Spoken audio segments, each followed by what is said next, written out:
বাংলাদেশে নারীদের মধ্যে স্তন ক্যান্সার একটি নীরব কিন্তু ক্রমবর্ধমান স্বাস্থ্য ঝুঁকি। প্রতি বছর প্রায় হাজার হাজার নারী এই স্তন ক্যান্সার আক্রান্ত হচ্ছে। কিন্তু দুঃখজনক হচ্ছে যে চিকিৎসার অভাব অথবা সচেতনতার অভাব অথবা দেরিতে ডাক্তারের কাছে পরামর্শ নেওয়ার কারণে এই সংখ্যাটা কিন্তু দিন দিন বৃদ্ধি পাচ্ছে। আজকের আলোচনার মাধ্যমে আমরা কিন্তু জানার চেষ্টা করব স্তন ক্যান্সারের লক্ষণগুলো কী কী এবং কিভাবে এটিকে আসলে প্রতিরোধ করা যেতে পারে। দর্শক, আপনাদের সবাইকে আমন্ত্রণ জানাচ্ছি আরটিভির স্বাস্থ্য বিষয়ক নিয়মিত আয়োজন মেডিক্যাপে পাওয়ার বাই নেভিয়েন। আমি নুসরাত দীপা আজ আপনাদের সঙ্গে রয়েছি। আমাদের আজকের আলোচ্য বিষয় হচ্ছে স্তন ক্যান্সার এবং আমাদের করণীয়। আর এই গুরুত্বপূর্ণ বিষয়টি নিয়ে আলোচনা করার জন্য আজ আমাদের সঙ্গে স্টুডিওতে উপস্থিত রয়েছেন অধ্যাপক ডক্টর মোহাম্মদ দায়েমউদ্দিন, বিভাগীয় প্রধান, clinical oncology department, senior consultant, clinical oncology বিভাগ, ডেল্টা হসপিটাল লিমিটেড। স্যার, আপনাকে স্বাগত আমাদের আজকের অনুষ্ঠানে। ধন্যবাদ স্যার। প্রথমেই আমরা একটু জানতে চাইবো যে বাংলাদেশের প্রেক্ষাপটে এই মুহূর্তে ব্রেস্ট ক্যান্সার আক্রান্ত নারীদের সংখ্যাটা আসলে কতটুকু? ধন্যবাদ। অ্যাকচুয়ালি ব্রেস্ট ক্যান্সার শুধু যে নারীদের হয় তা না, পুরুষেরও ব্রেস্ট ক্যান্সার হয়। তো পুরুষদের ব্রেস্ট ক্যান্সারের সংখ্যা খুব কম, তো নারীরাই বেশি আক্রান্ত হয়। এবং যতগুলো ক্যান্সার রয়েছে নারীদের, তার মধ্যে ব্রেস্ট ক্যান্সারকে সবচেয়ে বেশি আক্রান্ত হয় নারীরা। যদিও বাংলাদেশের প্রেক্ষাপটে পুরো রেজিস্ট্রেশন নাই যে অ্যাকচুয়ালি কতজন আক্রান্ত হয় প্রতি বছর, তবে ধরে নেওয়া হচ্ছে যে 12 থেকে 13,000 নারী প্রতি বছর ব্রেস্ট ক্যান্সারে আক্রান্ত হয়। এটা কিন্তু অনেক বেশি, এই বাংলাদেশের প্রেক্ষাপটে এর সংখ্যা কিন্তু অনেক বেশি। তা যেহেতু বললেন যে স্তন ক্যান্সার রোগীদের সংখ্যাটা বৃদ্ধি পাচ্ছে, একটু জানবো যে কারা কারা এর ঝুঁকিতে সব থেকে বেশি রয়েছে? ঝুঁকিতে নারীদের মধ্যে অনেকগুলো ক্রাইটেরিয়া পড়ে, যেগুলো সাধারণত যাদের মধ্যে থাকে তাদের বেশি হতে পারে। তবে আমি যে কথাগুলো বলবো তারাই যে আক্রান্ত হয় তা না, এছাড়াও অন্যেরাও আক্রান্ত হতে পারে। তো তারা সাধারণত কারা আক্রান্ত হয়? যাদের ওজন অনেক বেশি। ওজন বেশি হলে কেন আক্রান্ত হয়? ওজন বেশি হলে অনেক ফ্যাট থাকে, চর্বি থাকে, এবং সেই ফ্যাটি টিস্যুতে এস্ট্রোজেন বেশি থাকে, এবং এস্ট্রোজেন ব্রেস্ট ক্যান্সারের অন্যতম কারণ। সুতরাং যাদের ওজন বেশি তাদের ব্রেস্ট ক্যান্সার হওয়ার সম্ভাবনাটা সাধারণভাবে যারা থাকেন ওজন কম তাদের চেয়ে অনেকটা বেশি। এছাড়া যারা বাচ্চাদেরকে স্তনপান করান না, তাদের কিন্তু ব্রেস্ট ক্যান্সার হওয়ার সম্ভাবনাটা অনেক বেশি থাকে, অর্থাৎ তারা ঝুঁকিতে থাকেন।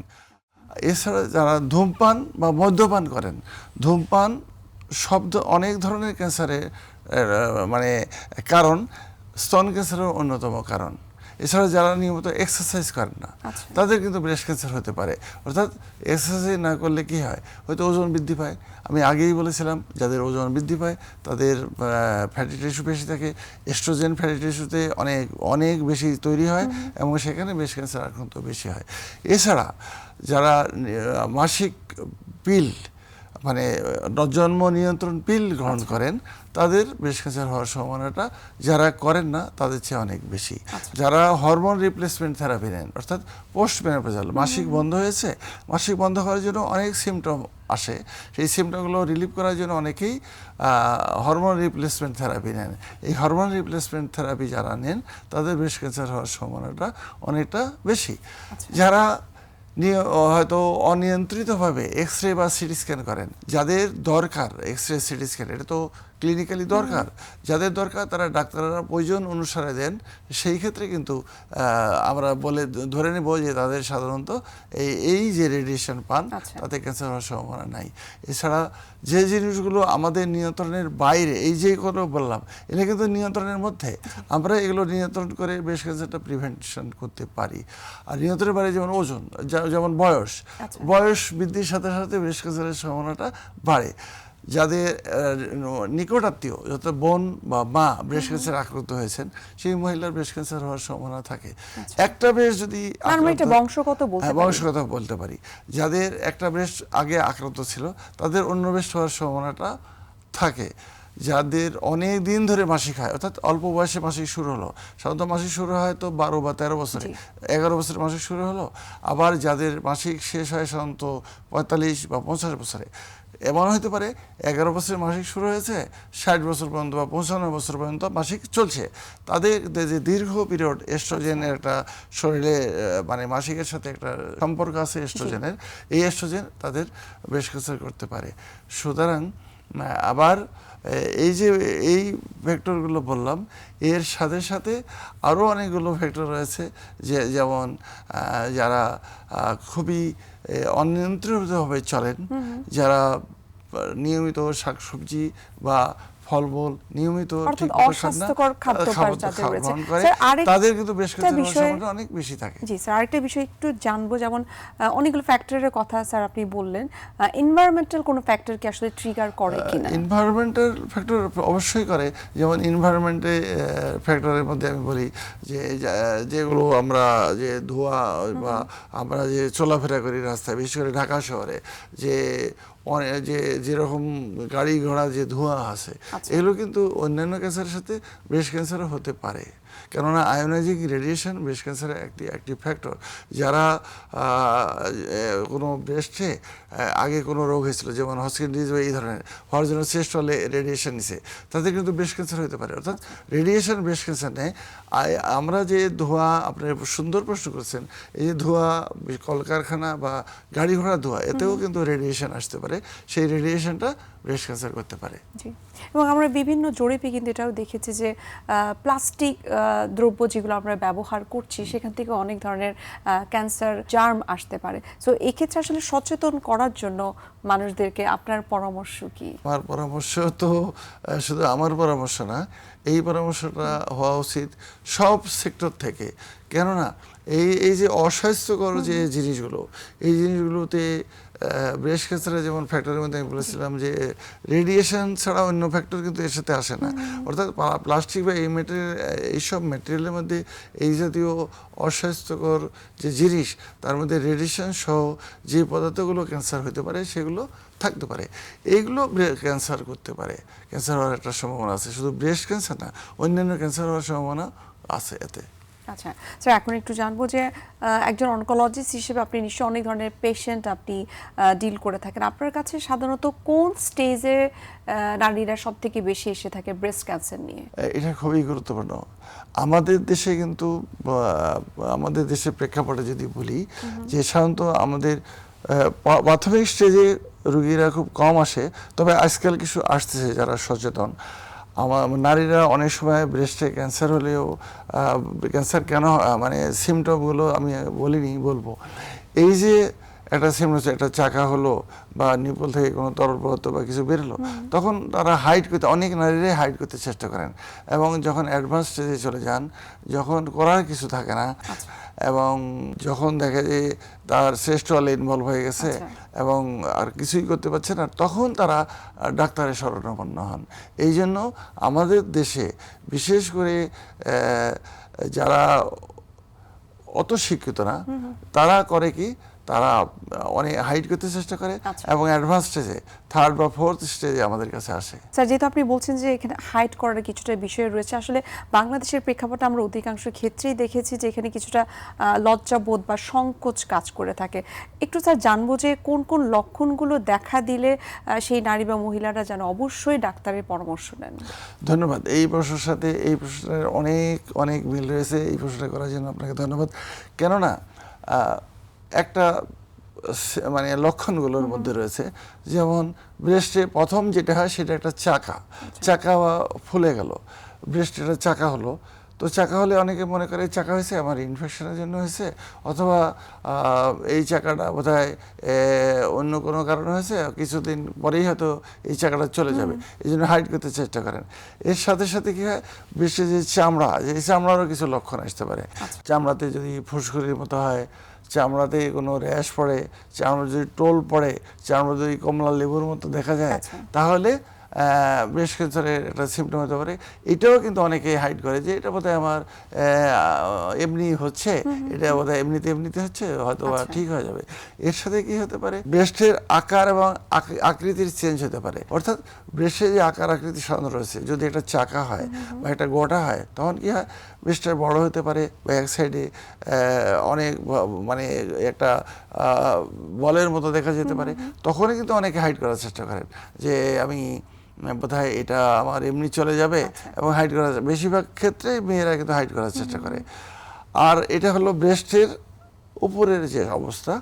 আর কি হতে পারে, ব্রেস্টের যে বোঁটা বা নিপল এর কিছু চেঞ্জ আসে, যেমন নিপল থেকে তরল কিছু পদার্থ বের হতে পারে, অথবা রক্ত বের হতে পারে। আমরা একটু বলতে পারি যে যে লক্ষণগুলোর কথা আপনি বললেন, সিমটমগুলোর কথা আপনি বললেন, যে স্তনের স্বাভাবিক যে আকার আকৃতি বা টেক্সচার যদি বলি, সেখানে বিন্দুমাত্র যদি কোনো অস্বাভাবিকতা দেখা দেয়, সেক্ষেত্রে অবশ্যই দ্রুত ডাক্তারের পরামর্শ নিতে হবে। এই বিষয়গুলি স্যার আমরা আরেকটু বিস্তারিত জানার চেষ্টা করব। একটা বিরতির সময় গেছে, আমরা বিরতি দিচ্ছি। সুপ্রিয় দর্শক, আপনারা দেখছেন RTV স্বাস্থ্য বিষয়ক নিয়মিত আয়োজন মেডিক্যাফে, পাওয়ার বাই নেভিয়ান। নিয়ে নিচ্ছি ছোট্ট একটা বিরতি, আমাদের সঙ্গে থাকুন।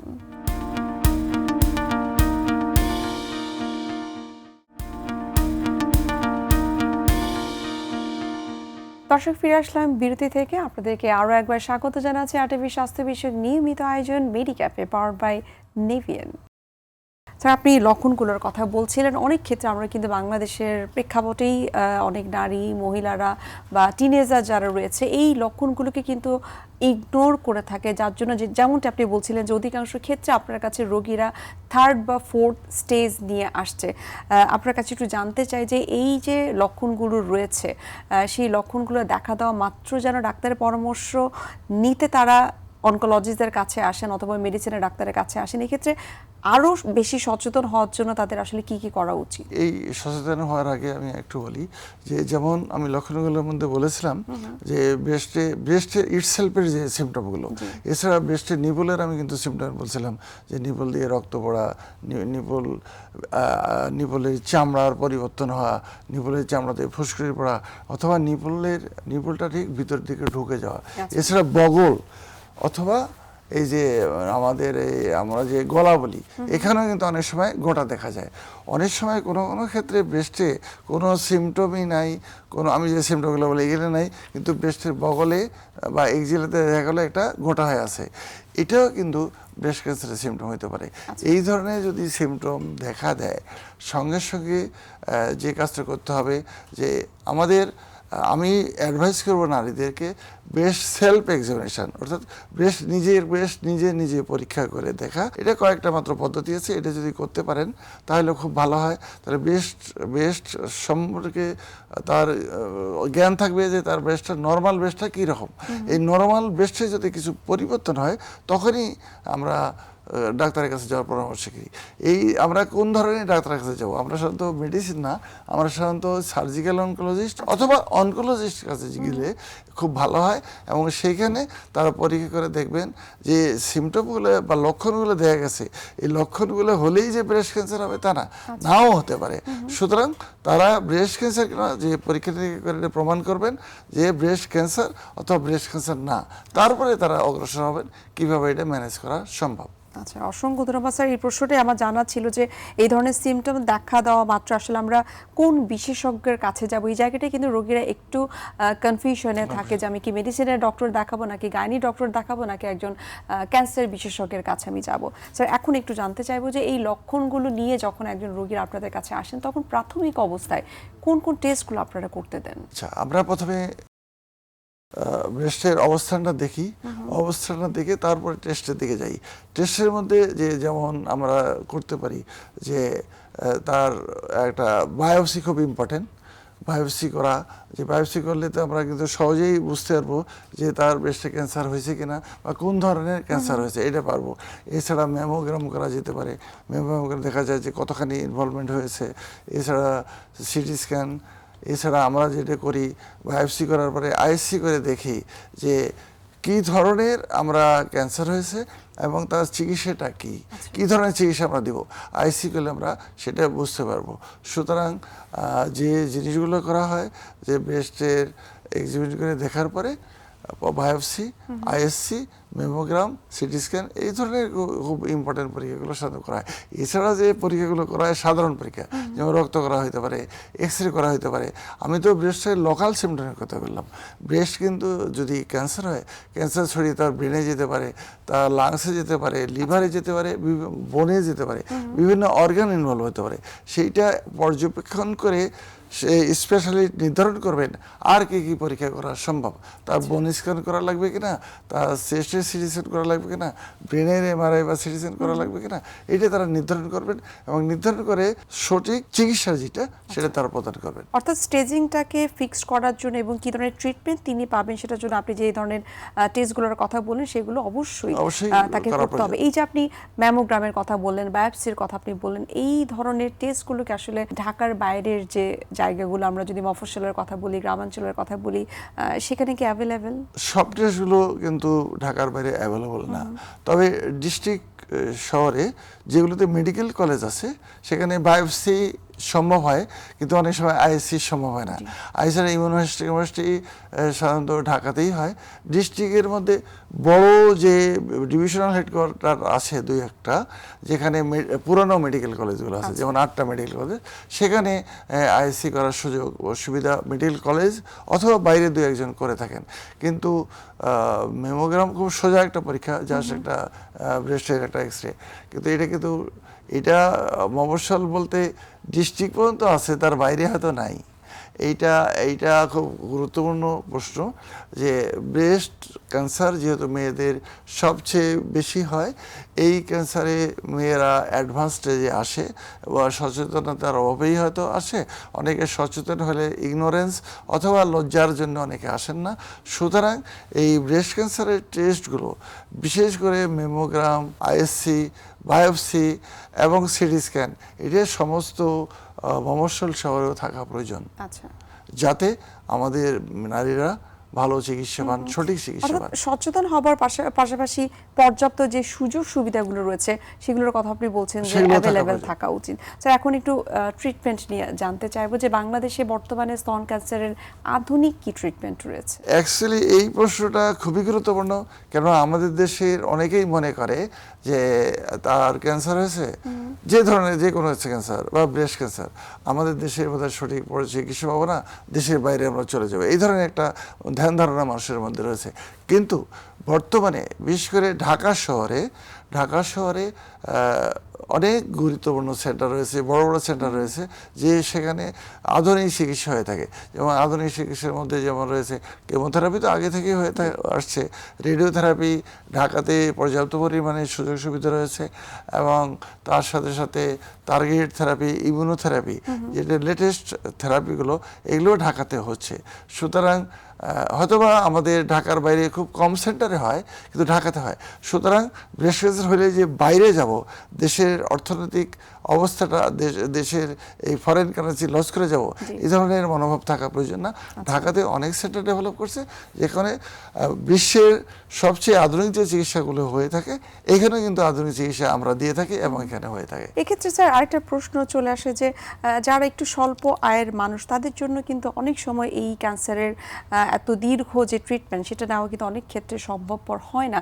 স্যার, আপনার কাছে কি মনে হয় যে এই ধরনের যে ক্যান্সার ট্রিটমেন্টগুলো রয়েছে, রেডিওথেরাপি, কেমোথেরাপি এবং তার জন্য যে ওষুধগুলো গ্রহণ করতে হয়, সেগুলো যদি স্বল্প মূল্যে বা বিনামূল্যে যদি ব্যবস্থা করা যেতে পারে, সেক্ষেত্রে কি ক্যান্সার রোগীদের সংখ্যাটা বা চিকিৎসাটা অ্যাভেলেবেল করাটা কি সম্ভব হবে বলে আপনার কাছে মনে হয়? অ্যাকচুয়ালি ব্রেস্ট ক্যান্সারের যে সাধারণ যারা মানুষ, যারা স্বল্প আয়ের মানুষ, তাদের জন্য যেমন রেডিওথেরাপি বা কেমোথেরাপি সরকারি হাসপাতালে কিন্তু মোটামুটি হয়তোবা অনেক সময় ফ্রি দেওয়া হয় অথবা স্বল্প মূল্যে দেওয়া হয়। কিন্তু এই যে টার্গেট থেরাপি, ইমিউনোথেরাপি অনেক ব্যয়বহুল। এগুলো একমাত্র সরকারই পারেন যে এটা সবার কাছে পৌঁছে দিতে। এটা বেসরকারিভাবে তো পৌঁছে দেওয়া সম্ভব না। এটা ইমিউনোথেরাপি বা টার্গেট থেরাপি দিতে গেলে অনেক টাকা লাগে, এবং এগুলো কিন্তু সবাই এই চিকিৎসাটা নিতে পারে না। সুতরাং সরকার যদি ইচ্ছা করেন আমাদের নারীদেরকে সঠিক চিকিৎসা দিবেন এবং ব্রেস্ট ক্যান্সারকে যেহেতু মেয়েদের সবচেয়ে বেশি হয়, এই ক্যান্সারকে নির্মূল করবেন এবং যেহেতু ব্রেস্ট ক্যান্সার একটা দিক মনে রাখতে হবে, ব্রেস্ট ক্যান্সার কিন্তু আবার one of the curable disease. অনেক সময় কিন্তু বেশিরভাগ ক্ষেত্রে এটা ভালো হয় যদি প্রথমে প্রাথমিক স্টেজে আসে। অ্যাডভান্স স্টেজে আসলেও কিন্তু অনেক দিন ভালো থাকা সম্ভব এই ধরনের নতুন চিকিৎসা দেওয়া, যেমন টার্গেট থেরাপি বা ইমিউনোথেরাপি দিয়ে। সুতরাং আমাদের সরকার ইচ্ছে করলে এটা পারেন বিনামূল্যে দিতে বা স্বল্প মূল্যে দিতে, কিন্তু বেসরকারিভাবে তো এটা সম্ভব না। সুতরাং আমি আবেদন রাখবো সরকারের কাছে যে সরকার চিন্তা ভাবনা করবেন যে এই ব্যাপারে তারা কিছু করতে পারেন কিনা। জি, আমরা অনুষ্ঠানের স্যার একেবারে শেষ পর্যায়ে চলে এসেছি। অসংখ্য ধন্যবাদ এত গুরুত্বপূর্ণ কিছু তথ্য আমাদেরকে দেওয়ার জন্য। ধন্যবাদ আপনাকে। যদি আমার এই কথাগুলোতে উপকৃত হন আমাদের দেশের মানুষ, তবে আমি নিজেকে ধন্য মনে করব। কেননা স্টেজ 4 নিয়ে যে মারা যাবেন তা না, স্টেজ 4 ডিজিজ নিয়েও 5 বছর ভালো থাকা কোনো সম্ভাবনা আমাদের দেশে আছে এবং এই প্রপার চিকিৎসার মাধ্যমে আমাদের দেশের মানুষ ভালো থাকতে পারেন। ধন্যবাদ সবাইকে। সুপ্রিয় দর্শক, এতক্ষণ আপনারা দেখছিলেন RTVর স্বাস্থ্য বিষয়ক নিয়মিত আয়োজন মেডিক্যাপে, পাওয়ার্ড বাই নিভিয়েন। আজ আমরা এখানেই শেষ করছি, দেখা হবে আগামী পর্বে। সে পর্যন্ত আপনারা সবাই ভালো থাকুন, সুস্থ থাকুন। আল্লাহ হাফেজ।